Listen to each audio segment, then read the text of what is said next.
Welcome to the Self-Publishing School podcast. This is the podcast to listen to if you're an aspiring writer or an author who wants to be more successful. On this show, you'll learn how to write and launch a book successfully, all from the top authors and people just like you who are doing it at the highest level. I'm your host, Chandler Bolt, the founder of Self-Publishing School, the author of the book called Published, and the CEO of selfpublishing.com. For free training on how to publish a book that sells 10,000 copies, go to selfpublishing.com/free training. Hey, Chandler Bolt here, and joining me today is my friend, Grant Baldwin.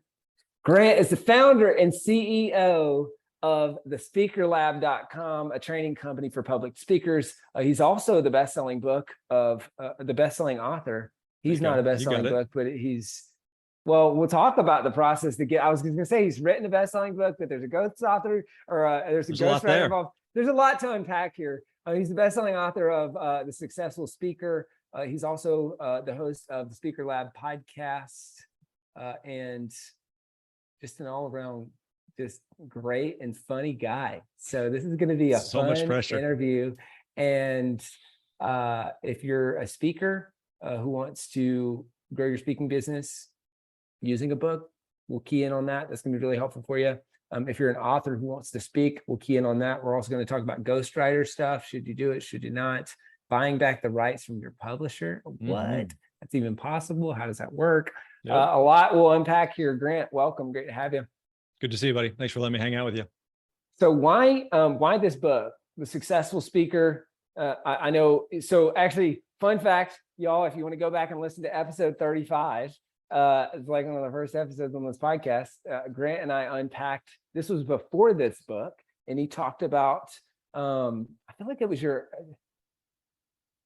you may have been one of the only people that I had on the podcast that didn't have a book yet. Did you have an early book on speaking, or am I making that up? No. So when the quick backstory is like, well, I used to speak full time. I was doing 60, 70 gigs a year, did a lot in the education space, primarily with like high schools, colleges. Yes. And so had a self-published book for students. And so had that out. And then back in, I think it was like 2017 or so, 2018, Jeff Goins, a good friend of both of us. He, and those who know Jeff know he's a phenomenal author, writer, knows way more about writing and books than I would ever do. And so he sent me a random text in, I think 2017, 2018. He was like, hey, have you ever thought about writing a book? And I was like, man, I self-published a book. A book's so much work. And I was like, I recognized the value of a book. It just wasn't high on my radar. It wasn't high on my priority list. And so I literally texted him back, and I was kind of like, yeah, man, I'll do a book if you write it. And then it kind of led to him going like, yeah, I might be interested. Are you serious? And then it was kind of like this game of like, maybe, are you serious? You know, it's kind of like that first, do we like each other right now? Like, what's happening? And so, so he was kind of between book projects at the time. And I kind of felt like, again, I understand the value of the book. I had a lot of like the frameworks and the content and the IP and the experience and the knowledge as it relates to speaking, but how do you like pull all that out and put that into a book? Like, I don't know. And I didn't want to mess with that. And so I literally, I was like, hey, I'm serious. Like if you're interested in writing this and kind of pulling it out and being a ghostwriter in the project, like, yeah, let's totally do that. And so that's ultimately what it ended up becoming. And so he was also kind of a pseudo agent in the process. There was a publisher friend of ours that we wanted to work with as the editor and the publisher. So Jeff created the proposal. We took it to this publisher, this acquisitions editor. He was able to get us a great advance. And so worked with Jeff, and Jeff's, to this point, like Jeff's name is still on the cover of the book. And that was something that the publisher even asked for. They're like, hey, we want to put Jeff on there. And I think a lot of times the stigma and stereotype is like, you know, don't tell anybody you ghostwrote. I was like, no, like I leaned into it from like a marketing perspective. Like Jeff is a great writer. Jeff has a great name. He has a great reputation. And so I wanted to lean into like, yeah, this is written by Jeff. And if you know Jeff, he's great at what it is that he does. So it doesn't take away anything at all from, the content or the IP that he, the conversations that he pulled out of me to put into the book. But like from a structure standpoint, he did such a great job. So yeah, that's kind of how the book came to be. And so leaning into and being transparent about my concepts, his writing, kind of positioning. He was the scribe. Yeah, he was the writer. And what, I've got a bajillion follow-up questions and just ways that we could go with this. What why even do it though? Like, why? Obviously, him writing it relieves a big burden on you to do this. But what was the thought process behind why do this book, and how did and do you see this kind of fitting in with your overall business goals? Yeah, good question. So, I mean, at this day and age, like, publishing has certainly evolved and changed, and you know that better than I do, but books are still valuable. And there's absolutely a piece of credibility and legitimacy for people who have a book. And so I think it was something that I felt like would kind of validate what we were doing in the marketplace, and kind of, again, put a stake in the ground, a flag in the ground of just like, hey, we're a go-to authority on this subject and topic. Working with a traditional publisher at the time gave us a lot of distribution. We were in airports and bookstores and yada yada. It was awful timing. The book came out, I think, February 17th, 2020. And it was literally like 2 or 3 weeks later. And we were like in airports and bookstores, like, this is awesome. And then like the world closed like a couple weeks later, no events are happening. And you're like, well, crap, that sucks, And so it just kind of, it was what it was. But yeah, it's just kind of like a validity piece of people who are going to see the book. I knew from a marketing perspective, there are ways that we could use the book, free plus shipping is something we've been dabbling in and had good success with. And so, there's absolutely like a lot of value for the book. And again, as you well know and teach, it's not even necessarily about, hey, what is the book going to generate on its own, but it's a really, really, really nice, well done brochure for here's these other services that we offer as a company. It's a really, really good indoctrination tool. Cool. That's great, man. That's really awesome. Let's backtrack into the ghostwriter piece. How did that work? And I guess even just big picture, gosh, there's so many ways we could go with this. So like, did you just pay Jeff a big upfront fee? Is he doing a fee plus royalty? You don't have to share that if you don't want to. But like, how does that work for people who are unfamiliar what it looks like to hire a ghostwriter? Yeah. And so, I mean, fast forward to today, like he's really turned this into a business, because what happened was people kind of found out what was going on and were asking me like, wait a second, Jeff's writing your book? Like, does he do that for other people? I was like, I don't know, ask him maybe. And I know like since then he's worked with several of our mutual friends to do the exact same thing. And it's kind of been his own kind of little cottage industry and business that he has developed, and it's done well. And I think like when someone's coming to him to work with him, there's a bunch of different things that he could do, and he could certainly answer this better than I could. But, I know with some people he's helped with like just a proposal and that was it. And some people he helped as a proposal plus kind of shopping it as an agent. And some people he developed the outline and then that was it. So it's kind of like depends. But for me, it was kind of like, hey man, you know way more about this than I do. And I don't necessarily have the desire or the bandwidth or the excitement to like learn how to do a book proposal and, create all the outline stuff. And like, so what the process was basically like, he and I just met a lot. And he would ask me questions, we'd record those. He would just follow up with me. Hey, do you have, we're doing this chapter on speaking fees. Do you have an example of, someone on like one of your students and how they, thought about doing speaking fees? And so, yeah, let me connect you with Tom, and Tom would add a kind of a case study to that. So that was really the whole process. And it was a really good process. I think a big thing that made it work was that Jeff's the expert, so I firmly believe in just the adage and the idea of hiring good people and get out of the way. And so like with Jeff, like from a financial standpoint, basically like we did some form of a split on the advance. And so it was nothing out of my pocket. And so that was also kind of the incentive of, I remember talking with this mastermind, a couple of guys, and kind of running the idea by them. And I said, okay, we have a publisher that wants to give us a bunch of money and have Jeff write the book. And I was like, what am I missing here? Am I crazy on this? And they're like, hang on. Let me just make sure we got this straight. So a publisher is going to write you a massive check. You're going to give some of it to Jeff. Jeff's going to write the book. You don't have to do anything. And you're going to get a finished book with a bunch of money out of it. I was like, yeah. When you put it like that, it seems pretty obvious. And so they're like, yeah, you're an idiot if you don't do this. And so, yeah, I think again, a big part of that made it work was I wasn't like breathing down his neck. I wasn't like going through every sentence structure. Like, let's, instead of this word, you should use this word, like you're the expert, man. Like, this is why we paid you a whole bunch of money to do this, is because you're really, really good at it. So I think that's part of what made it work with us. And I would also say like, I think it probably would have been a little bit different if I didn't have an existing relationship with Jeff.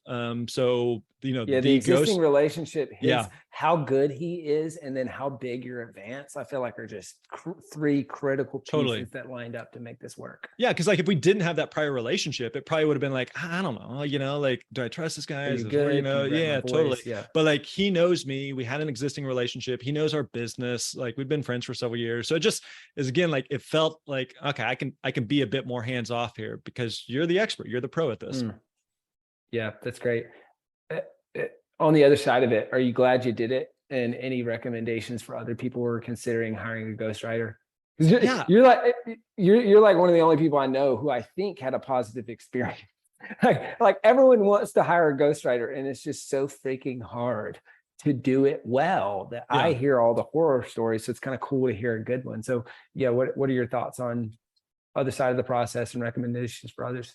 Yeah, I did have a great experience. I would definitely do it again. But again, I think like what we touched on there of the existing relationship made a big difference. And it's not to say that like, that is this completely unique situation and it's impossible to find. Like for anybody watching and listening, you've got people that are probably really, really good writers in your sphere of influence and in your world who, may be a good fit for something like this. Jeff had written multiple books. He had good experience with it.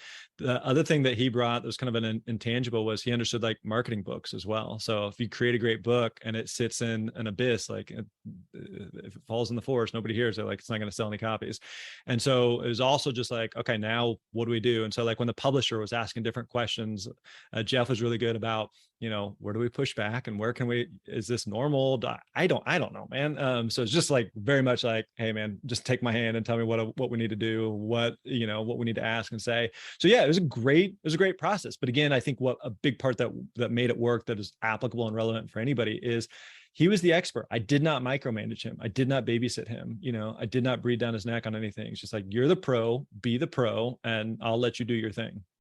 And did you feel like it was written in your voice? Was there any issues with that? Or it was like, hey, this is in my voice. This has got my core concepts that turned out well? Yeah, absolutely. I felt like there were several things because again, part of what they did was we did a lot of like hours and hours of interviews, and then they would transcribe those. And then it's like, it may be tweaking some sentence structure or that sort of thing, but I mean, a lot of it was pulled in my words. So yeah, he had one other writer that he worked with on it, and he kind of oversaw them. But yeah, I was incredibly happy with the finished product and how it came out. And I still, to this day, I'm just like, it's a really, really good book. And I'm happy to point to the fact of like, Jeff is the guy that was the one sitting down typing it. That's great. And it probably doesn't hurt. I mean, with Jeff specifically, this is like a niche thing that may not be relevant for a lot of people who are thinking about hiring a ghostwriter, but has a big name and is a big author. And so it's like, that's, if anything, it's a value add, that the transparency, absolutely, and that his name's on the cover and all that, because people are familiar with his other work. So it's probably, because he has helped sell some books. Yeah, I mean, at the time, like a lot of the work that he was doing was with authors and writers and bloggers, and so yeah, I thought, okay, if anything, like worst case scenario, like people in his audience are going to discover the book and be interested in it, and just because that crossover. So yeah. Hey, Chandler Bolt here. I hope you're loving this episode so far. It's time to go from inspiration to implementation. All right, so if you've learned something, we want to help you implement what you've learned with your book. So what I want you to do right now is go to selfpublishing.com/schedule, book a publishing consultation with one of the experts on my team. We'll talk about your goals for your book, your dreams, your challenges, your next steps, and we'll start putting together a plan. All right, so go to selfpublishing.com/schedule, book a call with the team. Let's see how we can help with your book. It's time to implement. So talk to me about, you mentioned you bought back the rights from your publisher. Yep. That doesn't happen often. Why did you do it? How did it work? Yep. So book came out February 2020. And I remember, for the next several months as the book is out, I think as authors can probably attest, like when a book comes out and everyone's asking, hey, how's the book doing? You're like, I don't, like, it's selling. There's reviews of it. People seem to like it. I don't know, and like it's doing something, but I mean, having a book is just a long-term thing. It's a long-term game. And so as typically seems to happen with books, like they launch good, and then there's kind of like a trailing down effect there. And so the book came out strong, and like, again, I'm super proud of the finished product. And over time, like, sales slowed down. I don't think it helped that it was, came out right at the beginning of the pandemic. I don't think that was the only or primary reason. But then, like, you fast forward a couple of years and you're going like, dang, we've got this great book and I wanted to do more with it. We were wanting to try like a free plus shipping thing, but to get, for me to buy copies from the publisher, it was super cost prohibitive. It was really expensive. And so I'm looking at the numbers like, okay, it's not selling a ton and they're just sitting on it. And it's just kind of this stalemate, it's like, it's any effort, energy they're going to put into it is long gone. Like, they have moved on to every other book project, so it's like the last thought on their mind. So I remember asking Jeff, I was like, hey, is that a thing? Can an author buy back the rights to the book? And he's like, it's not super common, but we can ask. And so I talked to a couple other people in the publishing space, and it's free to ask. And so I reached out to our editor, our primary contact at the publisher, and just like started the conversation like, hey, I know this is probably something that you don't normally do, but is this something you would ever even be open to entertain? And he's like, I don't know, maybe. And it was just kind of, again, like, the book isn't worth anything to them necessarily, like, dramatically. And I'm going like, I would like to do more with it, but it doesn't make sense for me to do more with it right now. And the primary buyer for the majority of future copies is going to be me, and I'm not going to buy it at this price, So it's just kind of like, what's the best case scenario out of this, right? So one of the ways that we kind of approached it was, all right, let's just kind of extrapolate out for the next 3 to 5 years. How much are we going to sell potentially, right? You're kind of looking at that, looking like, okay, how much are you as a publisher going to make over the next 3 to 5 years? Like, can we just give you that in a check today? Like, what would that look like? And they thankfully, like, they were super open to it, super nice about it. And he also acknowledged, like, most authors a couple years later, we were in a spot where we had the cash to reacquire the rights, whereas he's like, most authors aren't in a spot where they can do that, And at the same time, I was like, hey, listen, they had given me a good advance. They were going to lose money on it. I was like, I'm not paying you for the difference. Like, it doesn't make sense for me to pay, the difference of the advance. So I knew, like, I want to get this for pennies on the dollar. And so, but at the same time, like, again, it's not making them anything, so here's a chance for them to get more than probably what they would otherwise. So again, it just kind of started conversations of what would make this a win for them, what would make this a win for us. There's a lot of nuance of like, they had sold the rights to the audiobook to kind of a third party. And so getting the rights from that back, getting all of the, the files that you need, relisting it on Amazon, like all that stuff is just kind of the logistics and nuance that we had to kind of like think through and work through and process through. But yeah, I mean, long story short, after a couple months of going back and forth and talking about it, we're like, okay, let's do it. Here's the deal. And sign a contract, and now we got the rights back. Cool. That's awesome. So how does it work now? Are you self-published through Amazon? You got the audiobook rights back? Yeah. How so are you buying books, printing books, all that stuff? Yep. So what we ended up doing was, the book was only ever printed in hardcover. And so they still had several thousand copies. And so we said, okay, we want to buy the rights back. Separately, though, we want to acquire all of your remaining inventory. And so we basically bought it at cost from them. What we ended up doing, though, which worked out really, really well, was they had several thousand books remaining. And we're like, okay, I don't have anywhere to put several thousand books. And we're not going to ship that to Amazon. And there's different uses we had for it. And so we said, hey, can we just keep them at your warehouse? And as we need them, we'll just have you ship them wherever we need them. And we'll just pay for them as we go. And they were like, cool, that's fine. And basically, like, so all of the books that are out there that we have been buying from them is just using their excess supply. And so that's worked out really, really well. And so, but we've also like, had to figure out, okay, when we run out at some point, then, we got to print it ourselves. So they're not helping us on it. And so who are we going to print through, and how's that going to work, and formatting and shipping and yada, yada, yada, doing a paperback versus doing a hardcover. What are our costs and all of this? So that stuff over the past couple of months, we've been trying to figure out, is kind of like getting the excess inventory down, to a reasonable level. And then we'll turn on the printer for us printing our own new version. Cool. Because will you have to delist it and relist it through Amazon? No, I know it's getting technical and kind of in the weeds. Yeah, like that was a big thing that we talked about with them was, on Amazon, you've got hundreds and hundreds of reviews and just the track record. And you're like, you don't want to lose any of that stuff. I don't want to start from scratch on that stuff. And so basically, like one of the logistical things I know we've run into is if at some point we reprint a hardcover copy, we have to use a new ISBN. If we do a paperback version, we have to use a new ISBN. So basically, it's just a matter of getting the publisher telling Amazon, of us connecting with Amazon and saying, hey, the rights have transferred.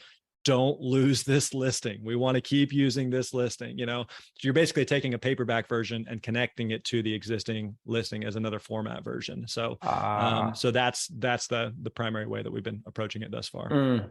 Cool. That's smart. And have you decided to, are you going to do print and stuff through Kindle Direct Publishing or KDP or something else? Or I believe we talked with a couple different printers. I believe the one that we're working with is Printopia. And so knew a couple of people that had worked with them. Jeff had recommended them. So had some conversations with them. And I believe that's last I knew, that's who we were talking with.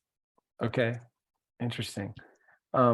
This is really cool to see how you kind of navigated that process. Really interesting. So here's one of the things like Jeff and I were kind of joking about was like, there's traditional publishing and then there's self-publishing. Those are the, you got some hybrid stuff, and those are the two primary things. So we tried to come up with our new way of getting a book traditionally published, wait a couple of years, then go back, buy it for pennies on the dollar and turn it into self-publishing. So I don't know if you teach that method, but like, that's just a new little spin.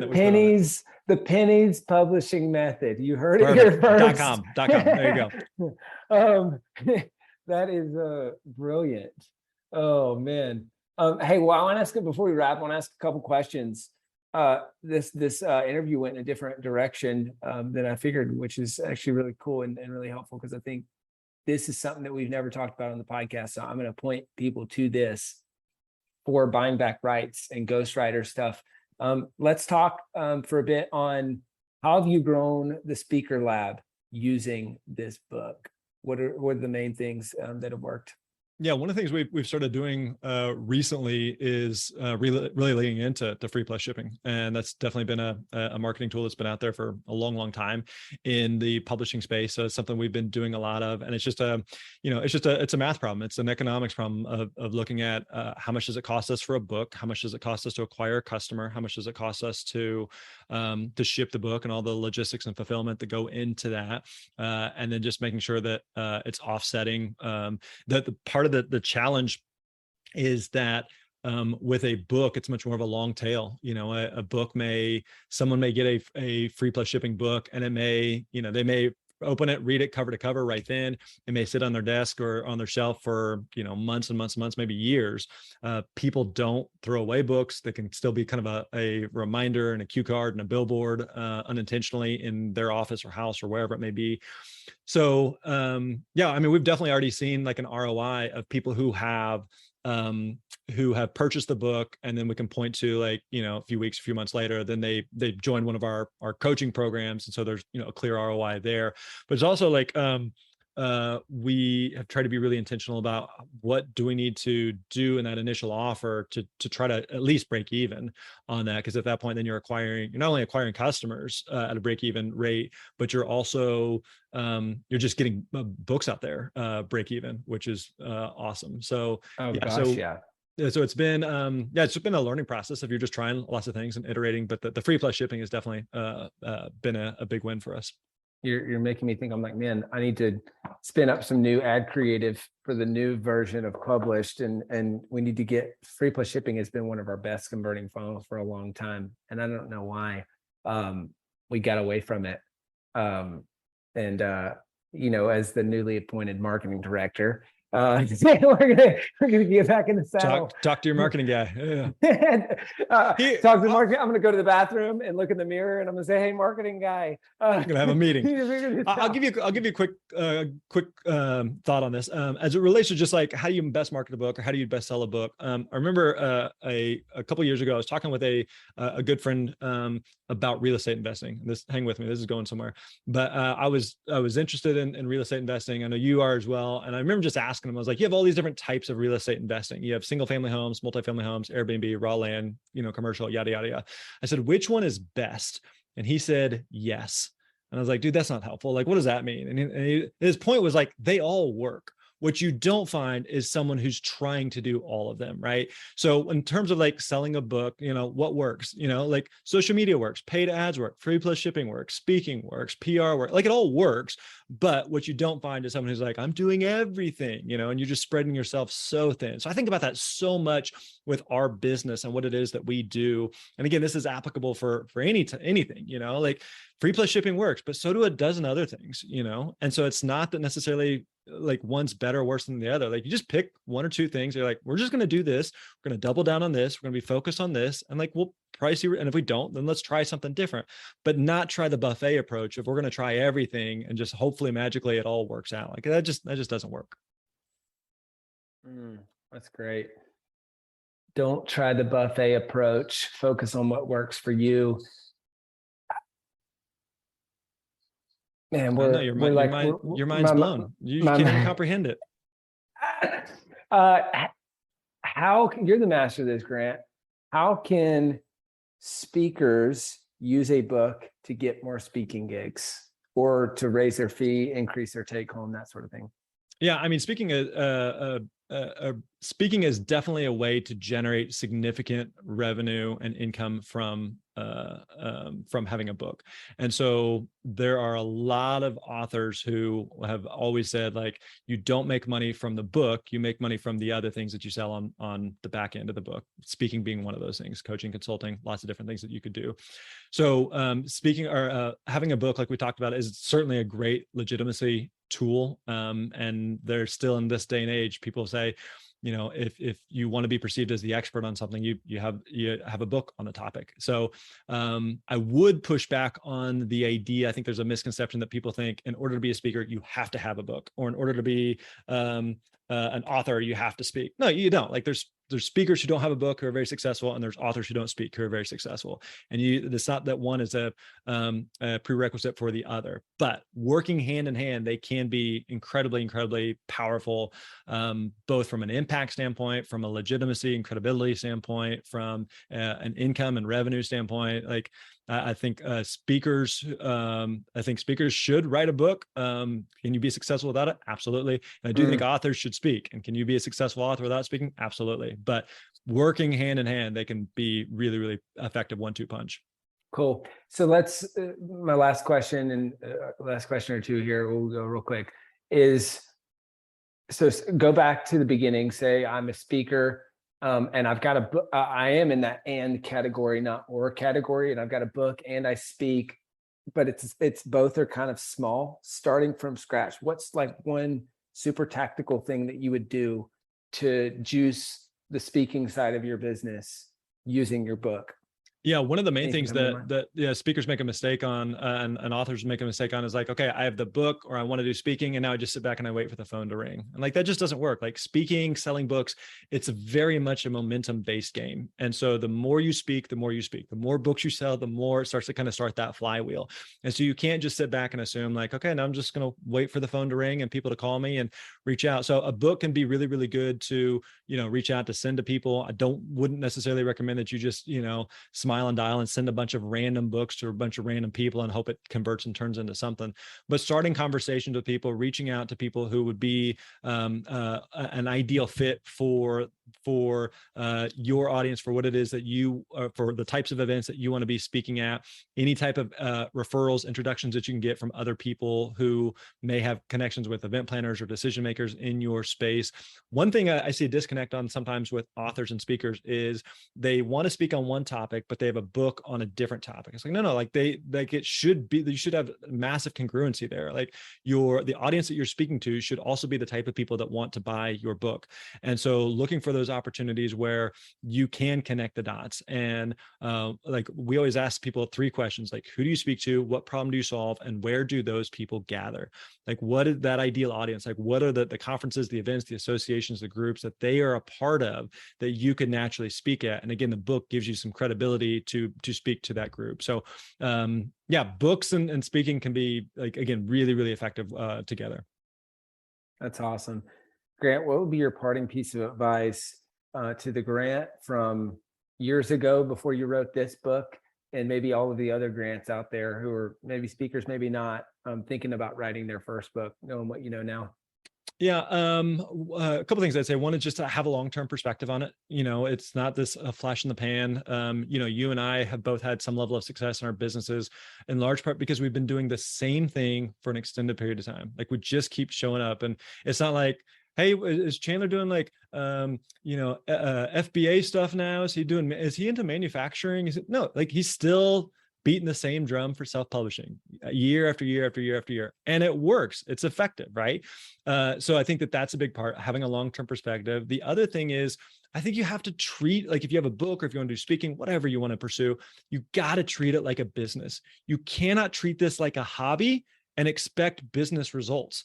Like there's people that are like, I wrote a book and now the checks start rolling in and it all just magically works out. No. Like the reason that books sell, the reason that people are successful as speakers is because they bust their butts and they treat it like a business. Like they show up and do the work. And so, and again, this is not exclusive to just authors or speakers. This is true for any business. This is true for your health. This is true for your marriage. This is true for your relationship with your kids. Like if you want to have successful results, then you got to put in the work that successful people do. And so I think like that goes a long way as well, versus again, just kind of like, that just all just going to work out. It's not if you don't put in the work. Yeah, man, I'm skimming through my book, looking where I'm going to find this quote, and I'm not going to be able to find it fast enough. But that's one of I'll buy you time here. I'll give you one other thought. The guy who, well, I'll just say it. Do you want to give your one other thought? Yeah, I've heard it said like it's simple, but it's not easy. Yes. It's kind of like losing weight. Like, what do you need to do to lose? Well, I'm not like a health expert, but I know you need to pay attention to what you eat and you need to exercise. Like that's it. It's simple. It's an equation. It's not easy. Calories in, calories out. Yeah, it's simple, but it still like requires work. Otherwise, we'd all be, skinny and sexy like you, but we're not. And so it requires work. It requires effort. You got to still show up and do the work. That's good. The quote I was looking for, but wasn't able to find, is Ronnie Dance, who runs the fiction side of our business, says, treat it like a hobby. It'll pay like a hobby. Treat it like a business. It'll pay like a business. Yeah. That applies to your fiction writing. That applies to your speaking. That applies to success, long-term success. With your book. Grant, this has been awesome, man. Action-packed, high speed, fast-paced interview. This is my jam. Where can people go to buy a copy of your book, to find out more about the Speaker Lab or whatever would be most helpful? Yeah, everything we do is over at thespeakerlab.com, thespeakerlab.com.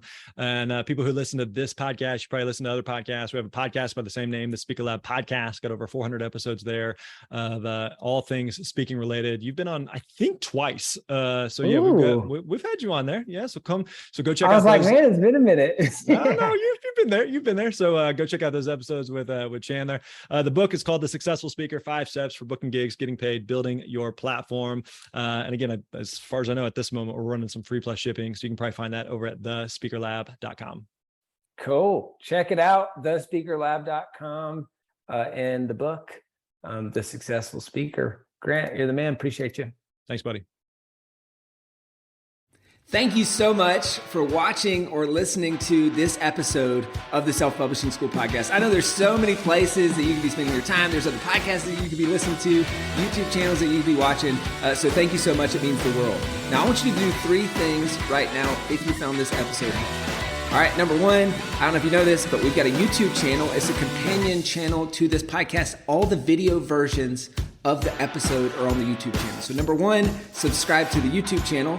Number two, if you're listening to this podcast wherever, whether this is Spotify, Apple Podcasts, number two, I want you to subscribe to this podcast right now so you don't miss a future episode.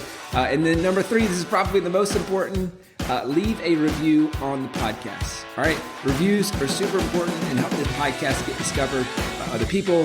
So number three, leave a review on the podcast. Thank you so much. I'll see you in the next episode. If you're on the fence about scheduling a publishing consultation call with my team, maybe you're not quite ready for that, I've got some free training that I think will be really helpful for you. All right, all you have to do is go to register to sign up. Go to selfpublishing.com/free training. When you do, you're also going to get a free digital copy of my new book published. And on that training, you're going to learn the next steps, so how to implement with your book. So how to write, how to publish, how to launch successfully. So go to register right now at selfpublishing.com/free training. I'll see you there.